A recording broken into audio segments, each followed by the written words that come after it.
এক গ্রামও একটা চুরি করতেছে 42 বছর ধরে। কয় বছর? কথা বলা কয় বছর? 42 বছর একটা মানুষের টেম্পার থাকেনি। চুরি করতে করতে করতে করতে তো সুইটাবেলা চুরি করছে। 42 বছর ধরে তো চুরিও করে। মিনিমাম তার বয়স তো 52, 53, 55 সাইডের নিচে না। তে এর ভিতরে 2 বার ধরা পড়ে গেছে গা। তা মনে মনে কয় বেড়া কত চুরি করলাম, জীবনে কেউ ধরে রাখতে পারলো না, ফাল দিয়া খাল ফারুই গেলাম গা। আজ যে আমি ধরা পড়ে যাই চুরিটা বুধ আর থাকতো না রে, আমিও গেলাম চুরিটাও বুধে বিদায় হইব। এই চিন্তা করে বেড়ায় ফুতের চুরি হিয়ানের নিয়ত করছে। এই জিনিসটা থাকার দরকার আছে তো সমাজের ভিতরে। এটা ওয়ারিশ সূত্রে তারি দিয়া যাইব নিয়ত কইরা। তার লাগিয়া সাফিতলা বাজারে গিয়া টাইট কালা হাফ প্যান্ট বানাই আনছে, নিচে দিয়ে লিপস্টিক লাগাই না যেন তারে হাফ প্যান্টও ধরলে এতে যেন চুরি আবার ইয়া পড়তে পারে। এইরকম টাইট হাফ প্যান্ট বানাইয়া তারে চুরি মুহি হিয়াইতে আছে। তো তারে লইয়া বাহে ফুতে চুরি করে ফুতেরে লইয়া বাপে চুরির যাইব। তো এবার মনটা ডর করতে আছে। তে পয়লার দিন ধরা খাইয়া লাইলে তার মনোবলটা ভাঙ্গা যাইব গা। তার জন্য ধরা না পড়ে একটু দোয়ারও ব্যবস্থা করা দরকার আছে। সাফিতলা বাজারও এই সুরে আইনা সেটা 2 কেজি বাতাসা লইয়া ইমাম সাহেব কানে কানে কইছে যে হুজুর একজনের একটা গোপন ইচ্ছা আছে, এবারে দোয়া করাইব বাতাসা আনছে। উদ্দেশ্য কি এটা তো আর কইছে না, এটা তো কোরআনের মতো না।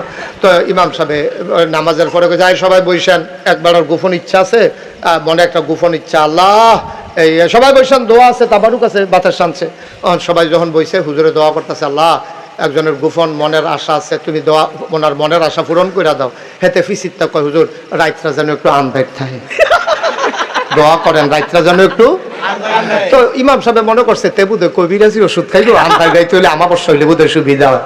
তো হুজুরে দোয়ার ভিতরে কইছে আল্লাহ রাইতরা কিন্তু আন্দাজ কইল। ফিসি দিয়ে কয় ফটা মেয়া গোজানো থাকে। তো হুজুরে আবার কইছে আল্লাহ কয় ফটা মেয়া গদি লেলিরা বাতাসটাও দিত তো কইয়েন আল্লাহ এই বাতাস লেলিরা বাতাস কয় ফটা মেঘ আন্দাইর এই দোয়া টোয়া করছে। তে তাই চুরি করতো যাইতে আছে, শুক্রবারে দোয়া টোয়া হইছে, মনে একটা সাহস পাইছে। শনি রবিবারের দিকে চুরির যাওয়ানোর কথা। তো তে বাপের জিগাইতেছে আব্বা এই চুরির ভিতরে কি আমি পয়লার দিনে ঘর ঢুক খেলাম? কাও না পয়লার দিন ঘর ঢুক খেলাইবা। তুমি এটা কি শয়তানি মনে করছো? এটা একটা শিল্প না, এটা একটা সিহন কাপ না। এটা তুমি পয়লার দিন ঘর ঢুক খেলাইবা। তুমি প্রথম দিন গাড়াত থাকবা, আমি গড় যাম, তুমি খালি সাইড ফাইল চাইবা। আর যদি দেহ কেউ আইয়ে তুমি অন্য ফাইল চাইয়া কইবা আইয়ে রে, এই দিয়ে তোমার কাম, আর কোনো কাম নাই। বেড়ায় তো চুরি করতো ঘরের কাছে গেছে, ফুতেরে 4 বস্তার মুড়ো দাঁড় করাই দিয়া গেছে। হেতে সাইড ফাইল চাইতে আছে, এর ভিতরে হেবাটা হিন কইরা মাথাটা মাত্র ভিতরে দিছে, ঘরে ঢুকবো এমনটা মেতে চিল্লান দিছে আইয়ে রে। আইয়েরে কইছে পরে হেবারে উঠতে দিছে দৌড়।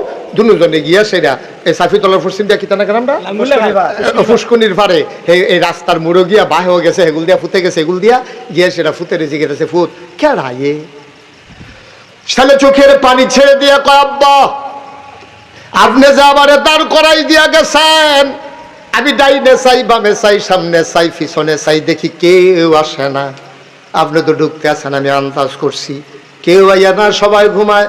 হঠাৎ করে আকাশের দিকে আমার নজর গেল। আকাশের দিকে নজর যাওয়ার পরে আমার মনে হইল ডাইনে বামে সামনে পেছনে কেউ আসে না, কিন্তু আকাশ থেকে কে যেন আমি আর আপনার দিকে তাকাই রইছে।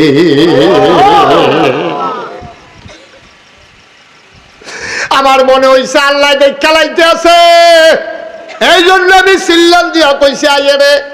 বাপে আঞ্জা দিয়া ফুতেরে ধরছে, ডাক দিয়া কই ফুত 42টা বছর চুরি করলাম, কোনোদিন এই চিন্তাটা মাথা তাইছে না রে ফুত।